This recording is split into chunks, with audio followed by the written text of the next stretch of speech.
Dear listeners, welcome to Australia podcast Scientist on Stage, a podcast that shines light on the human being behind the scientist. A meaningful conversation with the scientist about their own journey, about logic and rationality, and the hidden emotions behind that rationality. These are their authentic stories. We have today an authentic story from an authentic guest, Omolara Adisa, a PhD student at Amolf Institute in Amsterdam. A fantastic scientist born in Nigeria and currently living for about 2 years in the Netherlands. What is her story and impressions when landing in this country? We talked about being a role model, being humble, and the feeling of belonging. And what happened when she saw and took a train for the first time? This is Omolara Adisa, being humble as a snowflake. Omolara, it's a pleasure to have you with us. Yeah, thank you so much. Tell us, where are you born, how your childhood was? Yeah, I come from Nigeria, the most populous black nation on earth, and specifically from Lagos. That's also very, very densely populated, about 18 million people. So I'm the first born. I also have stepsister. My dad is a divorcee, so my mom is the second wife. So I have stepsisters. I have half brothers, like an extended family, and I have two sisters, females as well. So in the Nigerian culture, the parents, we kind of like have a subtle competition amongst the siblings. Like the firstborn has to be well behaved, like a role model to the others. To be the example. Yeah, exactly. So if the second born or the third kind of have a wayward attitude, it will be like use the firstborn as an example. The firstborn didn't do this, so why should you shouldn't do this? Like, you take your sister as an example. So And were you the oldest? Yes, I was the oldest. So a little bit competitive. So just to be a role model to my sisters. And I think that's kind of what built me up academically also, because in the African community, they don't really emphasize female educating the female, and my family is composed of just three females. That I am two sisters. So, but my dad and we are from the Yoruba culture. And what does that mean? Yeah. Yeah, the Yoruba culture, like, we tend to prioritize education mostly, and fashion, and also And cooking. fashion. Yes. Fashion as the Yeah, to dress well, be modest. So, like, looking good is good business. That's what my dad would say. So you have to dress well so that you can be approached well, you speak well, you do all those things. So in a way, both Yeah. dressing up and looking good, Yeah. and education is very important. Very important. And so because of that, so I had to be a role model to my sister, dress well, look good, be sound academically, and stuff like that. So my dad didn't care that we were females. Like, he just wanted his children to be educated. So he sent us to school, and because I had to be the role model, so I have to lay a very good foundation. So I didn't really, maybe that's what affected me socially. I didn't really have connect people socially. I was just focused on getting good grades and looking good, like doing good things that my parents will be proud of, I think. And then you said your father sent you to school. Yeah. As maybe it was not often normal to go to school. Is this what you mean? Yeah, like for the female, like, they tend to see it as the female ends up in the kitchen, so we don't really emphasize female education. Becoming mothers, taking care of exactly. the family. Yeah, exactly, more. But my dad didn't really, because he is not educated as well. So And he how have wants- you been seen in the Yeah. society, because you went to school and you're very keen to study? It's the reputation is so high. I'm not only a role model to my sisters, and role model even within the community that I come from. Like, people always use me as an example to others, like, see this somebody, and they mention my dad's name. Oh, see this Omo, like the child of look at how she's well behaved, she goes to school, she did this and that. And I would say thank God I was lucky that education pays, because in my country we are highly populated, so we have underemployment, and most people, even if they're educated, they end up not having a good job or something. But That's not I very motivating, I yeah, guess, for a lot exactly. of children. Yeah, exactly. But I think I was lucky. Now I am here. So I would say I'm more of a role model back home to people. They'll be like, yes, she's educated, and look at where she ended up. And she's now married. She's doing well. And you can like, also do the same. yeah, Yes, exactly. so it's not only a role model as a young generation will Yeah. see you, but in fact also parents use you as an Example, yeah, exactly. So my sister then follows suit. My sister also, she read economics. She's now a master holder. She's thinking of maybe PhD. The last one also is thinking of master. So you see, there's a trend. So I was a wayward girl. I don't think my sisters would turn out. Maybe they would, but the chances are very very slim, I would say. Yeah, so Yeah. not only kids see you as a model, but also parents. Yeah. And tell us, how was then the transition for you to come to Europe? Yeah, I never thought I would be here. You never I, thought. I never thought I would be here because first, what I believe in is that as a human being, you should have purpose in life. Like, you should know what you want and try to work towards it. Even if what you want doesn't come your way, like, you can do some things just to keep yourself busy. I really wanted to be a researcher. I love staying in the lab. When I'm in the lab, I'm a different person entirely. So, but I applied to so many schools. I didn't get any scholarship. I didn't see any good things coming. Then I was okay. I thought maybe I should be an entrepreneur, like go into business, do fish farming or something like that, or into fashion. Like, I was already thinking of so many business I can venture into, while if peradventure something comes my way, like working in the lab, then I can drop that. And so that's what happened.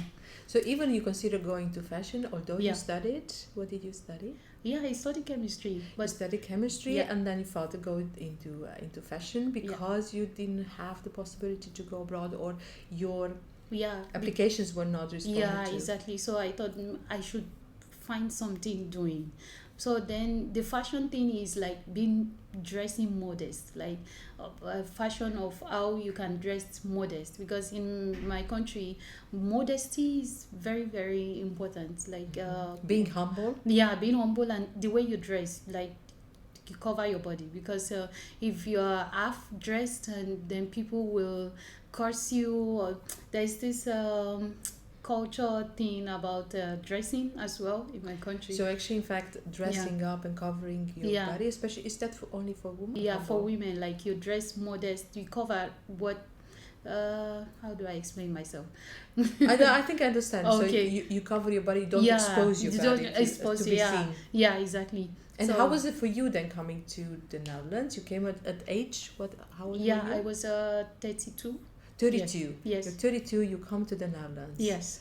And what have you seen first thing? Wow, it's the first day. It's really amazing. Like, it's so beautiful, so structured. It looks like the way I used to view it in movies, because I've never been to outside my country before. So all I used to see it in movies, like American movies or European movies. So being in that space, And I you're was- in a movie suddenly. yeah, exactly. I was just looking around, and I knew that people would be like, oh, I think this is the first time here, because I was just looking around and saying, wow, wow, wow, this is beautiful.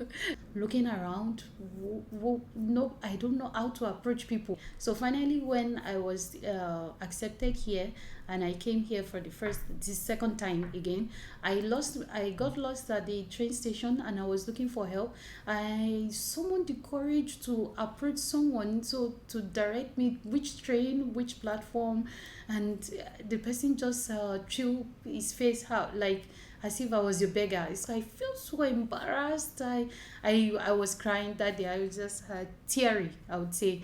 And the second person that sat beside the person I asked for help, he walked out to me and said, "Oh, what do you need? Do you need help or something?" Then I thought, "Oh, I don't know which train. I'm going to Amolf or something like this." And the person directed me, but that was it was not really a So good you experience. asked for help, Yeah. and you got the impression that you're Yeah. treated as a beggar, and you felt ashamed. I felt about so it. ashamed. And what is the shame coming from? Yeah, like because in my country, we always ask each other for help, especially if you don't know a place. You ask people, "Hello, please, I'm going to this." If a stranger, you can ask anybody, and they will attend to you, and they will tell you if you don't remember or you don't know the place. Ask people around. So you're not The- used, for instance, to Yeah. go to the screens to see Yeah, which we are trains not go used to to- where. Yeah, And then, exactly. in fact, in your society, it's Yeah. very easy to approach people and you Yeah. help each other. Yeah, It must exactly. have been really a big culture shock. It is. Suddenly you cannot ask for support. Yeah, exactly.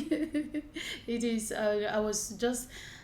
I think that's why I was ashamed, because I thought that's the same with the culture, that you can always ask anybody if you're polite and you're well dressed. Then you can ask, "Please, can you help me out? I'm going to this place." Because if you're tatteredly dressed, it'll be like, "Oh, she's a drug addict, you don't need to answer." But you're well dressed, I feel, and I'm begging for help, like, "Please, can you direct me?" Not asking for money. So you're saying that you need to be dressed up well to be able to ask questions. So how is it considered in your culture that you are not well dressed? Yeah. How should I think about it? Yeah, that's why I said that in my culture, we also being dressing modest is also part of things that people would, when they see you, they'll be able to approach you. If you need help, they'll be able to help you. But that depends also how you dress up. Yeah, how you're dressed up is how people would approach you. Is to attract certain set of people. And how should I dress up to be approachable then? Yeah, like you dress modest, like you cover your chest, and you just like the way I'm dressed. It's just like And you that's for cannot a see me. woman. Yes, But is for a that the woman. same for a man? I think the men, because the men can wear anything, and but for most, especially for the women, like we don't like the women to be half dressed. Yeah. So it's not the colors of the quality of the clothes, but how much you do, Yeah. how your clothes are covering your body. Yeah, That's what exactly. you mean. Yeah, Yeah. exactly. I understand. Mm. Okay. So culture shock in Amsterdam, coming in with the train station and everything, and then you start your PhD, Yeah. which is quite something, Yeah. at Amolf Institute in Amsterdam. Yeah. How was that? It was very nice. It seems as if my group thought that I think this person needed 100% help compared to others. It's as if I'm a toddler and I'm learning how to walk, because I don't know how to throw away the trash can. I don't know how to use the GPS. I don't know how to, so many things I don't know how to do. And your group has supported you there? one of each, at least everybody in the group try to help me. There is one member of my colleague that helped me on telling me how I'm going to separate the bin, throw the trash. Okay, then if you want to use the GPS, you use the Google map. You don't need to ask people for help to go to any place for direction. You get a sim, put it, like very little things. Even how to use the electric cooker, how to use it. Oh, you press this, and it becomes hot. Because he also found it difficult when he came. He's an Indian, so he said for like 1 or 2 weeks he couldn't cook because he doesn't know how to operate the induction electric cooker. So he said that the next person that is coming is going to make sure that person is going to integrate well. I'll teach the person how to even use the cooker and all those stuffs. Showing from own experience, in fact, and supporting each other. Yeah, But it's quite something that, in fact, is indeed the metaphor of learning how to walk. Yeah. Is learning everything from scratch as you're a kid, Yeah. on how the whole society works. I'm curious to hear your stories. What do you tell your parents when you talk to them on how you experience it here and how many things you have seen that are new, completely new for you, and learning from scratch? Yeah, I talk to my folks like day to day. It's as if they bring the home to me here. So we speak on video calls, we speak hours with my sisters. They give me gist. They give me will it's like I call it gossip. So it doesn't really make me miss home that much because I speak with them every time. I tell them I see snow for the first time. I see this because we do video calls, so I can go outside and show cities buildings. See, like I did that for like 1 month when I first came here. So your family lives together with you almost every day. What you do see, they see it from the video. Yeah, And they exactly. experience the same. Yeah. And the other way around, do they also show you how things are transforming there? Yeah, and then when I see the video of them, I was like, oh, did I come from there? Like, I can't believe I came from there. It looks like a village. So it's also for you as going back to the roots or understanding where you're coming from. Yeah, exactly. And not believing that I grew up there. Is that exactly. what you're saying? Yeah. And which part is the most unbelievable one? Yeah, it's just the environment because mostly our roads are not really that tarred, so it's sandy and a little bit dusty. So I was like, what? So I come from there and noisy as well. Noisy, where's the noise coming Noise from? The traffic? from the from also from generators because we don't have constant power supply in my country. So we have each house has its own generator. Electricity Yeah. generator. So the noise from there, the noise from the cars, from people speaking, and in my country, when we speak, we express ourselves, emotion. We talk loudly. We don't talk softly because if you talk, they'll be like, "Open your mouth, talk. I can't Speak hear up. you." Speak up. All right. So then it's very intensive conversations Yeah, in a exactly. way because the volume is higher. Yeah, volume is high, so it's very noisy. From which region are you coming from? How should we imagine that? Which? Yeah, from the Right. west. Yeah, from Lagos, from the west side. So, and mostly in the Lagos it's a home to many ethnic language. We have over 500 languages in Nigeria. So most people come to Lagos because it's a place of commerce where people sell things like buy and selling, most especially. So different people from different regions come to Lagos. Yeah, for the market. yeah. And which language do you speak? Yoruba language. Can you tell us something in your mother tongue? Oh yeah, and now I'm shy. Take some time. Okay. Ẹ kú dédé wòyí o, ẹ̀yin ará àdúgbò, ṣé ń gbọ́ mi yé? And that means? Like I'm greeting them like good day everyone, good day everybody. I hope you are listening to me. We also speak in English because English is our official language. So we speak less of our dialects and more of English because if you speak English well in my country, we believe that you are well educated, you're in a high status. So we tend to give English more than our dialect. So there is a mix in the language. I don't think I can be. And would as you speak fluent. English also back home with your sisters and with Yeah. your parents? Yeah, in fact, I think nowadays dialects, there is a reduction in people speaking each other's in their dialect. Most people prefer to speak English because they see us as an educated person, as a woke person, an elite. So it's then we are now mixing the English with our dialects. Yeah, it's not really that smooth like before. I don't think I can really say it in this. I think I'm going to mix it with English and my dialect. And what would you like to say in English to the listeners from back home? Yeah, I want to say that you should never give up. Be hardworking and follow your dreams and discover your strength and follow through it. That's what I want to say. Would it be listeners that will not be able to speak English or follow in English? Yeah, mostly they understand English, but if they want to speak, if they don't know how to speak correct English, we speak pidgin English, the broken form of English, like mixing the dialect with English. Yeah, that's how we. And how would that sound then? The mixing? Yeah, like it's a broken English, like share open at the hear me so, like there is little English with a mixture of the dialects, a little bit. Yeah, that's how we speak. Nice, beautiful to hear your mother tongue in a way, although you spoke English quite a bit. So you grew up in Nigeria. What was your dream? What would you would have liked to become?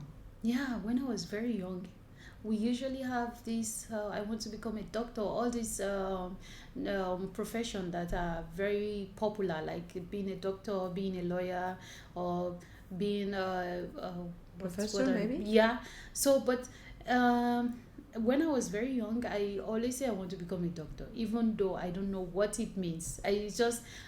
I'm just saying it for fun. I remember then, but growing up gradually and going to high school and being bullied in high school, and then I want to prove myself that I am good, worth it, and I'll be successful.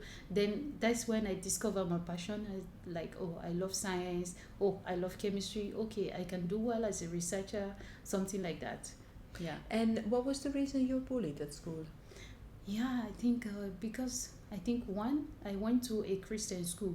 Mostly in Nigeria, we have two distinct religion, yeah, Islam and Christianity. So my parents sent me to a Christian school because they believe that that school is one of the best school in Lagos. Although your family, Is we are Muslims, Muslims, and because it's also an elite school, it's a rich school, and I'm from the middle class, and that's also a thing. And I think also my stature played a role because I was very very small. as I was height. in height and in shape. In I wasn't looking like I was still looking like a child instead of looking like a teenager. You look very young. Yeah, You're exactly. short in height. Yeah, exactly. And coming from another religion. Yeah, so all those things really played a role in my colleagues bullying me because And they how did were. you cope with the bullying? I didn't cope. It went on till I graduated. It was really really terrible because sometimes I do dream in my dream that I'm trying to prove myself that I am good. You're still Um, dreaming about No, that. then when I was being bullied. So it's not really a good experience. I always cry and nobody to talk to, no one to relate to. So I just managed till I graduated.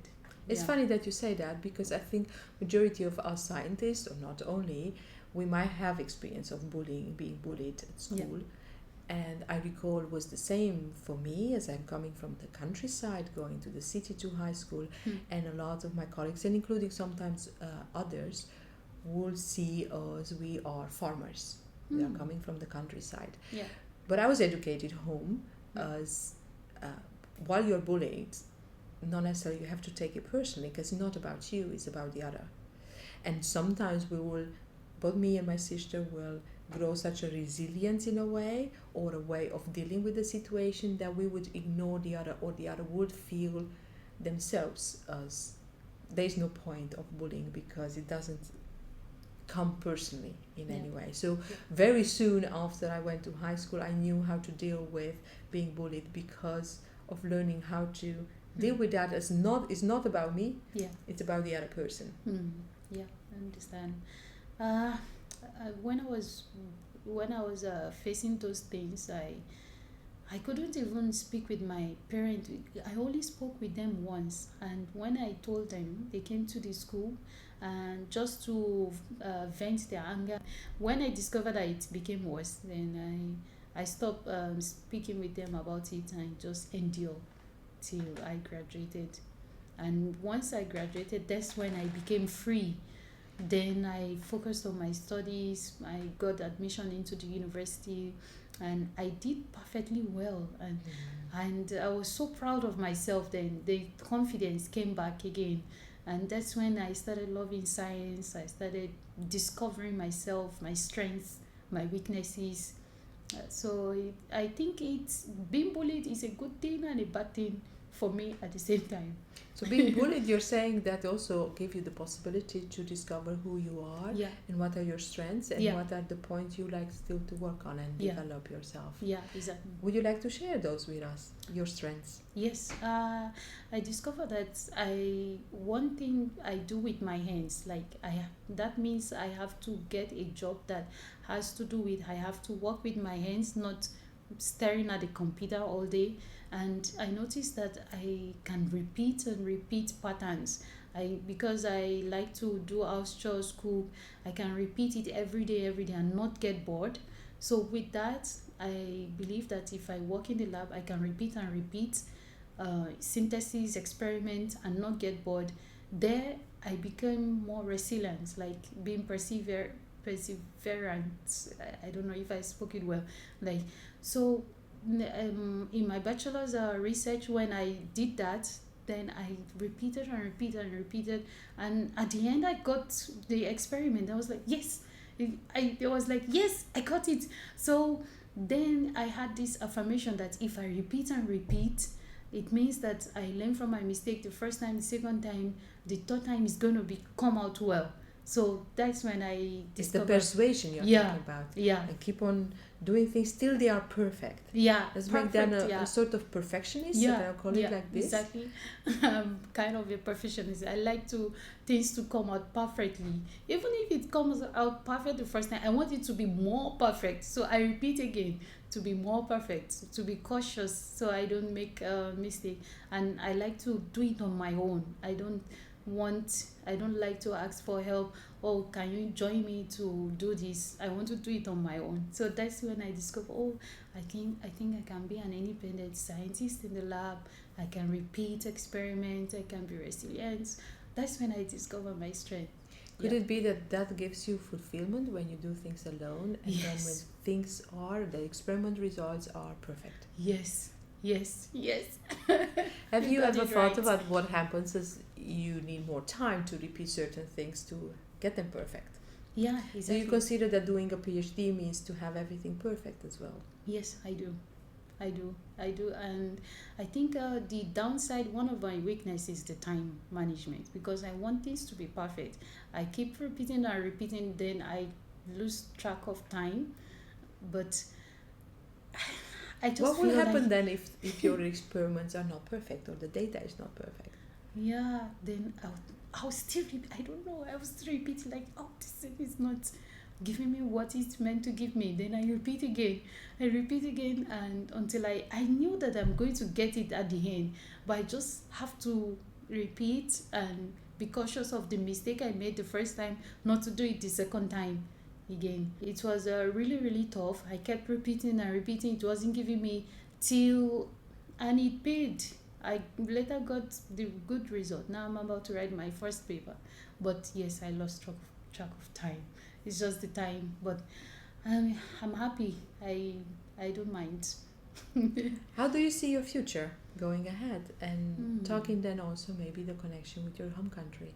Yeah, the future. Yeah, I see myself working in the lab and eventually being the head of the research group. And then to me, I see that as a success. Like, yes, I finally reached the apex, the peak, and I know that my parents will be so proud of me, and I'll still continue to be the role model to my sisters and everybody back at home.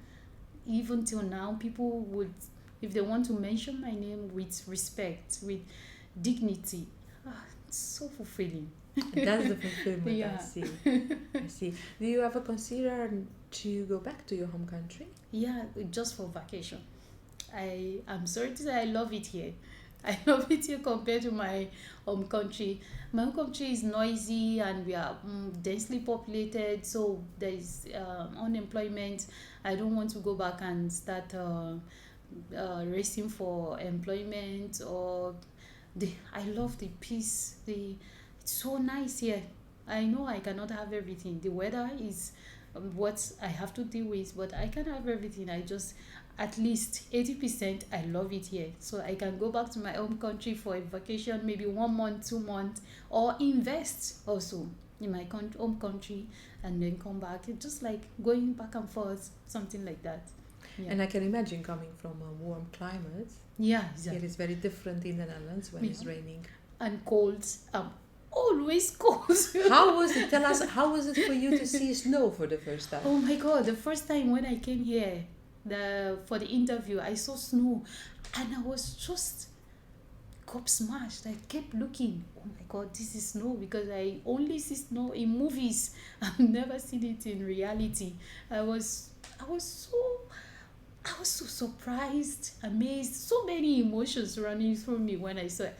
I think it was in this room I stood and I was looking at the window and I was checking, oh my god, this is snow. I'm here, wow. And of course, when it's snowing, also the sound is Yeah, it's damped very calm. and it's quiet. Yeah, very calm. And completely white. Yeah, exactly, and completely white. And my colleague then, they played in the snow, but I couldn't go out because my hands were frozen. So yeah, it was very nice that they remembered. You mentioned to me that you consider yourself as introvert and not going out so much. Yeah. Yet in the same time, you come from a community where you interact and have conversations with each other and support each other. Yeah. How is it for you then to be an introvert from different culture coming to the Netherlands and still feeling as part of a new community? Yeah, I think being introverted really paid, I would say, coming here, because here I feel like it is more not really a communal thing like my home country. It's more like individual thing. And because I'm an introvert and I don't get bored, I really integrated well in this in the Netherlands. And I would say it's really something nice for me. I could imagine if I was an extrovert, I think I'll be homesick by now. And how have you experienced then the Dutch culture, and how do you see the Dutch culture from the eyes of where you're coming from? Yes, I believe they're very, very direct. Very direct. Yeah, being direct, sometimes I see it as being rude compared to my culture. Not like they are rude, just compared to my culture. Because in my culture, you don't speak direct. There are some sayings, we call it the wise sayings, or some proverbs that you can use to dress your words, I would say, To dress your message to towards the other. to make it polite, but you want to pass a direct message. Like, and then if you want to mention those proverbs in my country, you have to ask for permission, because I'm very sure there are older people around that are listening to you, not the younger ones. And so you'll be like, permit me, my elders, I would like to say this proverb. Oh, he who lives in a glass house does not throw stones. What I mean is blah blah blah blah blah blah. So you already dress up your message. You don't just because we will consider it as being rude, as being disrespectful, and it's like kind of like a taboo in my country. You don't disrespect people, because we believe that if you disrespect people, then the younger ones would disrespect you too, and you like kind of your integrity will come down. Like, is it degraded or something? They'll be like, oh, he doesn't have respect, I don't want to talk to him. Like, people won't want to associate with you. Yeah. So the respect towards elderly is very important Yes. as a young person, and the other way around. Yeah, exactly. And how is the hierarchy? Because here in the Netherlands things are quite flat, also Yeah. within Europe, so it's less hierarchy. Yeah, exactly. Here, I believe that I like it here, and at the same time, there is a conflict in between my culture and here. Is that here we see everybody as equal, which is very nice. But at the same time, in my culture, we don't see everybody as equal. We have the elder ones, we have the younger ones, and there is a way you speak to your elder ones, there is a way you speak to your younger ones. The tone is different, and also the words are different. If I want to speak with you in my language, the words I would say is quite different from the words I would say to someone younger. So, and I dare not use the words for you as a younger person. I dare not. people will be like, what, are you crazy? Like, don't you know, don't you see she's older than you? Like, you don't even need to defend yourself. People around would defend you. Like, don't you see she's older than you? Why would you talk to her in that way? Shut up, come on, correct yourself. And what Yeah. does it mean, weights? What do you refer to when you say that you don't speak with the same weights? Like what? Addressing words. What, like, yeah, what? We have vowels. Like, for an elderly person, we use the vowel e sound, and for the younger one, we use ho sound. So it's different. The words are also different. Yeah. I understand. Yeah. And how did that influence you in the moment you maybe have to work in a scientific environment where we do have different functions, PhD Yes. students, postdocs, Mm. supervisors, group leaders, director Yeah. of the institute. Yes, I'm still struggling till now, I would say, but I think people already know that that is the way I am. Like, that's my value because of where I come from.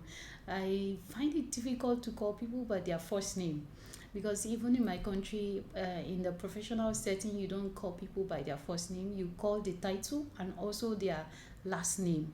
So if I want to address you, that's why I always call you Dr. Sovago. I cannot call you Maria. It's forbidden to say your name even without the title. And how would it make you feel that you will address me every day, Maria?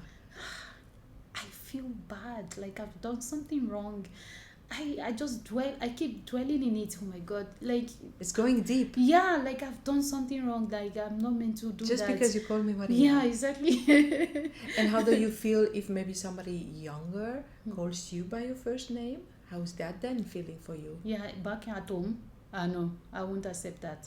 But here, because I know it is their culture, so I do not don't mind. Yeah, exactly.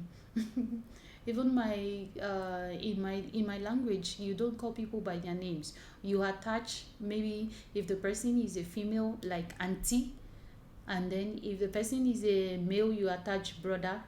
So if I want to call my brother Nuru or Auntie Maria, like, you don't call people by their first name. How is it for you maybe to go for your first scientific conference? Have you been to a scientific conference? Yes. How is I it for remember. you to go to your first scientific conference? Yeah, that's the first time I ever been to a conference. I've never gone to one before, and I see a lot of people, the way they interact, talk to each other scientifically. And that is when I tend to gain more about science knowledge, because this is my first time in the semiconductors field.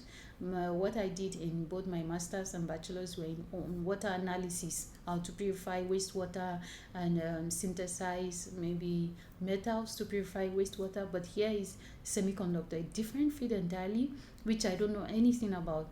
So, and because I'm not really that sociable, so it was a little bit, I wouldn't say difficult to ask for help. Oh, I don't understand this, can you explain this to me? But during conference, that's when, because I know this person, I'm just going to meet this person once and that's it. I'm not going to meet the person again. So I'm always free and easy to approach people, especially during the poster session. Because it is a one-on-one, I don't like to talk in public. But if it is just one or two people, yes, then I'll be very expressive and very open. That's when I gain most of all the scientific knowledge. That's when I knew more about the field that I am doing right now. So I find it very helpful, and I meet a lot of from different background, different people from different countries. It's really nice that we can all come together as one and talk about science every day. It's really nice. It must be fantastic. Yeah. Say you will go for the first time back to your home country. Yeah. What would be the first stories that you will tell your parents, your friends? Yes. Will be, I think first my group. I have an amazing group. I am very lucky to be in my group. I'm in right now.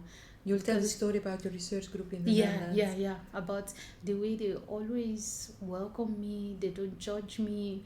So they always listen to me. I'm being heard. So then I let go. Like, I'm open. I can ask them for help, and they celebrate me every time. Even on my birthday, they gave me a gift last time. They gave me a ukulele. That because I love to. I recently, the last this school that we went, I recently discovered that I love to sing and dance, and I was just playing with the ukulele. And my birthday, they gave me a ukulele gift. I was so surprised, like the motivation, the intention. So it means they thought about me. Oh my God, I was very teary that day. I felt so loved. It's though it is individualistic here. It's not that bad. It's not that bad. I would say, I don't know. Maybe I'm just lucky, but it's not that bad. I'm being loved. It's really a nice place, honestly. How nice to hear it, and it's definitely fascinating to hear your stories, and made me realize as well how much we live in a bubble, although some of the things are also new to all of us. But when I hear your stories, is how much we get granted, or how many unspoken rules are there that are obvious for us. But for someone coming to study, doing a PhD in the Netherlands, coming from an African continent, daring, very courageous, to embrace a new challenge like this, and coming daily to face new things that you've never done before, including taking the train. Talking to someone to ask for help rather than looking at the screen on a mobile phone to find the train. This is really fascinating. I'm very open and free. I'm not fake. If I don't know something, most of the things I don't know. Even the food, whatever, I would, what is this? And you don't put any mask. Yeah, exactly. And I don't have filter, I would say. So I just speak my mind. Maybe that's why they were able to really help me, because I was not fake. So they were able to know, oh, this is what she doesn't know. And then they were able to help me, and we kind of relate, all the time. And they gave me gifts, and I was like, so they thought of me. That gift is still in my head. Like, it's mostly the gesture that you're talking about. Yes. Sorry. Yeah, they thought of me and they gave me gifts. Oh, it's really, really nice. But is there something also in your culture that you give each other gifts and you receive it like that? Or was something special because your colleagues give you the... No, it's something in my culture too. Like, if somebody, just like the way you offered me this, we believe that it is love. Like, you're expressing love to the other person. Then receive the love with love too. Like, love with love. So the present is, in fact, it's a symbol of love. Symbol of love, you. And if you have to give a present to someone, I always contribute every time. Do you think more deeply what that person would like to, because I think because I like to shop, so, and then I just look for something beautiful. I always give, because we always do this during December, this Christmas lunch in our supervisor's house, and then we take a gift of like 15 euros. So I am always intentional about my gifts. My gift is always special. You receive the love, but you also give the love. Yes, exactly. It was very, very surprising to me, because it is individualistic here. Like, so it means that I believe that people don't think about you. So for them to think about me and bringing money together to buy the gift, it's not just one person, it's like a group thing. That's what really, then I told myself, it is not that bad. It's not that bad. You will still see some very good people. If you are lucky, you will meet some very good people. And how do your parents or your sister respond to your stories from here, from the Netherlands? They are, especially my dad, that is a talkative. I'm sorry to say. What is your mother and father doing? My dad is a retired. He was once a mechanical engineer, and my mom is just a businesswoman. Like, she sells drinks and in bulk till now, because we have a shop. We stay in our house, and then we have two shops that my mom sells drinks in front of the house. So my dad is retired. He cannot work again. So that's why he's less busy. So he's always on point. He always give me, he's one of those, I would call him satellite one. One of those people that will give me the gist on point. If I want, oh, I want to listen to gist today, then I can call dad or my sisters. Everybody is always available to give me the update of what is going on in the country, in the house, in even other people's house. Oh, this person went to this, like that. It goes on and on. And have your parents been already to the Netherlands or no? No, they've never been outside the country before. I hope that when I graduate, that maybe I hope that they'll give them visa for them to visit. It would be beautiful if they come to visit during graduation. Yeah. And of course, we wish you a lot of luck in the coming 2 years too. Thank you so much. Omolara, we have met during one of the cultural intelligence workshop I have been given, and you tell us the story about how difficult sometimes it is to tell the first name of somebody, especially in a higher hierarchy. Yeah.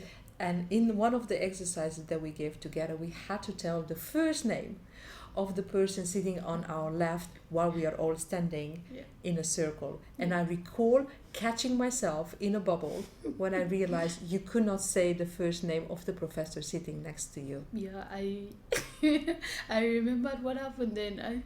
I even felt I would have maybe tried if he wasn't there. But he was right beside me, and one is an elderly person, two is a most respectable person in the scientific world. Like, he has a lot of caliber higher than me. And you could not imagine that you can I dare not call him by his first name, even if he gives me permission. I was just quiet. It's better to be quiet. And in that way, I learned from you as well. Yeah. Things that, especially when it comes to cultural intelligence, that we do think we do understand our own culture, the culture in Europe, in this case, West Europe, and not realizing it could be maybe sometimes difficult for someone to say the first name of someone else. Yeah, exactly. In my country, and I can only imagine how it was for you, all the unspoken rules that we live by every day. Yeah, exactly. I'm very sure some people don't know, but most people now know that I cannot call people by their first name. I have to attach their title and then their last name. And that's okay to do that. And I think also from your colleagues, they do understand the fact that it is okay that I'm not called by the first name. Yeah, everybody already knows that it's one of my values, and that's how our culture is. So that's how I've been trained right from the onset. I cannot just change within the twinkle of an eye. And for me, I don't even want to lose it. I want to retain a little bit of my value, of my culture, and then I'll be distinct. People will remember me. Unique and authentic. And that's okay to keep our values and also part of the cultures where we are coming from, because that shaped us as well. Our previous guest had a question for you, and that is, what was the biggest challenge in the past that made you be who you are right now? Yeah, I would say that it's during, I will still mention when I was bullied throughout my high school. And then I always say I'm going to be successful. You would see I'm going to be very good in my academics. And so that really pushed me to want to study more, want to study hard. And it really paid, because when I got university, when I got into admission to the university, I really worked on it and I got very good results. And I was like, yes, that's what I'm saying. Like, I was really talking to myself, saying, yes, that's what I'm saying. So, and I maintained that energy throughout and got good result out. And then I went for my master's and got good result as well.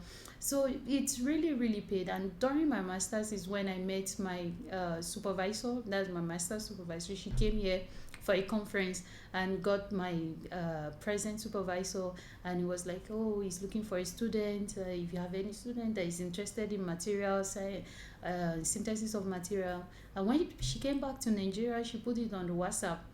And I already graduated 3 years after, and she called me 3 years after my graduation. And I was so surprised, like, oh, did you see what I posted on the WhatsApp group? Oh, please check and please apply. And then I was like, oh no, I don't want to go back again. I've applied and applied. Now I'm into doing, I want to be an entrepreneur. I want to open different businesses. Okay, then I just want to honor her because she called me. and I applied, and my intention was like, I applied and I wasn't chosen. That's what I was going to tell her. But I applied and I was chosen. Oh, come for the interview online and blah blah blah, until that's how I got myself here. So I think the hard work, the push to want to be successful, to want to do better, the push during when I was bullied, it really pushed me to be where I am now. Had it been I wasn't bullied, I don't think I would have put more that much effort to prove myself. That, You wanted to show you can be even better. Yeah, than exactly. So I wouldn't put that much energy, that effort to prove myself. Yes, I am good, I am better. Don't push me. I'm not a pushover. Something like that. Yeah. What is your question for the next one on our podcast? It's the how to discover your strength and how to make use of it daily, and from there you have a sense of direction. You be less distracted. If you know, from there you know what you want, and then you have a sense of direction, and you get to be a successful person. Yeah. Clear. Can you still say something in your mother tongue? Is that too difficult? Yes. Ẹ ṣé gan tẹ gbọ́ wa ò ní podcast yìí o. Omolara, it's been fascinating to listen to your story. We can so talk much. till tomorrow, Yes. and we cannot finish just yet, because we can also learn a lot from you. Yeah. Thank you for being together with us in our podcast. It's my pleasure. Thank you so much. Thank you, listeners. I hope you get one or two things from this podcast. Yeah. Thank you so much for having me here.